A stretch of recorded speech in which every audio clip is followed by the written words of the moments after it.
হে দোস্ত, পুনৰবাৰ স্বাগতম জনাইছোঁ মোৰ অন্য এক নতুন ভিডিঅ'লৈ। আজি আমি এই ভিডিঅ'ৰ জৰিয়তে কথা পাতিম অসমৰ জনপ্ৰিয় ইউটিউবাৰ ডিম্পু বৰুৱাৰ বিষয়ে।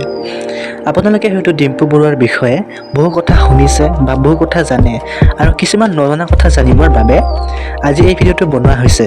গতিকেলৈ এই ভিডিঅ'টো শেষলৈকে চাব, আৰু যদি ভিডিঅ'টো চাই ভাল লাগে তেতিয়াহ'লে লাইক, কমেণ্ট, শ্বেয়াৰ আৰু ছাবস্ক্ৰাইব কৰিবলৈ নাপাহৰিব। ব'লো তেনেহ'লে আমি আজি ভিডিঅ'টো আৰম্ভ কৰোঁ। ডিম্পু বৰুৱা হৈছে অসমৰ এজন জনপ্ৰিয় ইউটিউবাৰ। অসমীয়া ভাষাত ভিডিঅ' আপলোড কৰা তেওঁৰ ডিম্পু বৰুৱা আৰু ডিম্পুছ ব্লগ ইউটিউব চেনেল দুটাই ইতিমধ্যে 2 মিলিয়ন ছাবস্ক্ৰাইবাৰ অতিক্ৰম কৰিছে।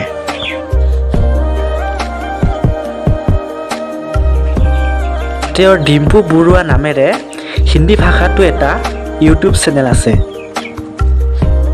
তেওঁৰ পিতৃৰ নাম পীতাম্বৰ বৰুৱা আৰু মাতৃৰ নাম লতিকা বৰুৱা।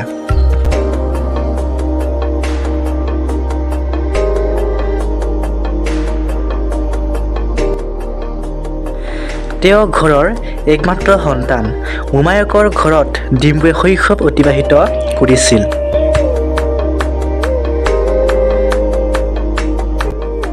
ইউটিউবত অসমীয়া ভাষাত ব্লগিং কৰাটো বৰ্তমান তেওঁৰ পেচা।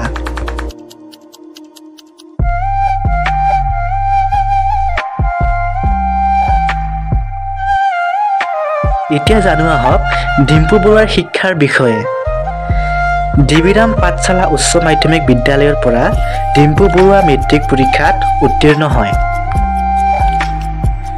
Brahmaputra valley star academy junior কলেজৰ পৰা তেওঁ উচ্চতৰ মাধ্যমিক শিক্ষাত কলা শাখাত উত্তীৰ্ণ হৈ ইংৰাজী বিষয়ত নলবাৰী কলেজৰ পৰা স্নাতক ডিগ্ৰী লাভ কৰে।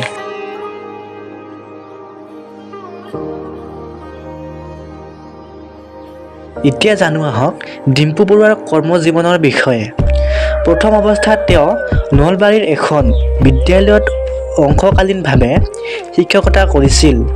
বৰ্তমান ইউটিউবকে পেচা হিচাপে লৈছে।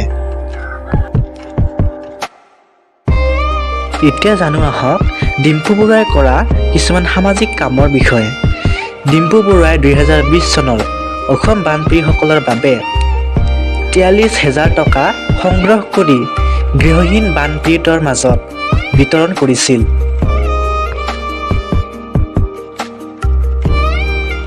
ইয়াৰ উপৰি বৰ্তমান তেওঁ অসমীয়া সংস্কৃতিৰ বিভিন্ন বিষয়ত ইউটিউবত জনমত গঠন বা জনাজাতৰ বাবে কাম কৰি আহিছে।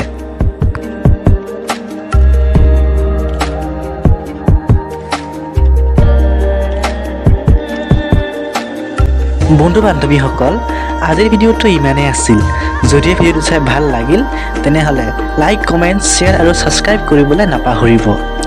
পুনৰ অন্য এক নতুন ভিডিঅ'ত লগ পোৱাৰ প্ৰতিশ্ৰুতিৰে আজিলৈ আপোনালোকৰ পৰা বিদায় মাগিছোঁ। ধন্যবাদ।